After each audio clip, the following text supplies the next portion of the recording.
Hi, so this is for my Engineering 130 class, and this is test 1, and here we are doing part B and number 1. And for this problem, I created a circuit, and here we should first identify the elements inside of the circuit. So identify elements. And first, we have two ideal independent voltage sources, and we also have here are the voltage sources, and we also have two resistors, one at the top and one at the bottom. And here, to solve this problem, we will be using Ohm's law, which is V is equal to I times R, and that is also voltage is equal to the current times the resistance.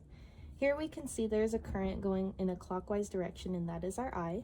So for V1, it will be equal to 3I, because I is unknown at this time, but we will be solving for it. And V2 is equal to 5I, and here's the 5. Now we have to add up the net voltage. So our net voltage is equal to 20 volts minus 4 volts, which is equal to 16 volts.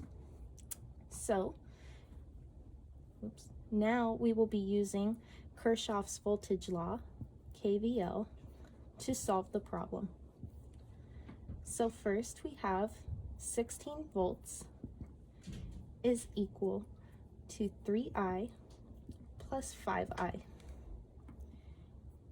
16 volts is equal to 8I, and here we can divide 8 and cancel it out, and now we have that I is equal to 2 volts. Oh, sorry, not 2 volts, 2 amps, which is 2 amperes. Okay, and now using this information, we can plug it into V1 and V2. So for V1, it's going to be 3 times 2. So V1 equals 6 volts. And for V2, it equals 5 times 2. So V2 equals 10 volts. And that is the end of our problem. So this is part B, number 2. And here we have this circuit, and we are given IA, which is equal to 4 amps, IB, which is equal to 2 amps, and IC, which is equal to 6 amps. And here we're asked to solve for I1, I2, and I3 using Kirchhoff's current law, which is KCL. And just to note that if a current is flowing into the node, it is going to be positive, and flowing out of the node is going to be negative. So the first thing that I like to do is to identify my nodes. So first we can see that this one will be labeled A, this will be B, this one will be C, and this one up here will be D. So first I'm going to start with node D, and we are going to do a -4 because IA is flowing out, plus 2 because IB is flowing in, minus I1 since it is flowing out, and we equal that to 0. And here our I1 is going to equal -2 amps. Okay, and the next one we are going to do is node C.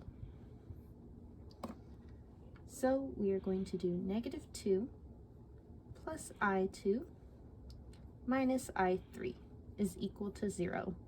And here we are missing I2 and I3. Those are two unknowns, so we cannot solve for this yet. So we have to go and we have to solve through other nodes. Okay, so we have our equation there. And now we will be going on to node B. So node B is going to be 4, because we have 4 amps going in from the IA. It goes all the way through here. And then we have plus I3, since that one's also going in, minus 6, because that one is going out, and we're going to equal it to 0. And our I3 is going to equal 2 amps. Now, since we have I3, we can plug that into our first equation up here from node C. And so it's going to be I2 minus 2 is equal to 2. So I2 is going to equal 4 amps.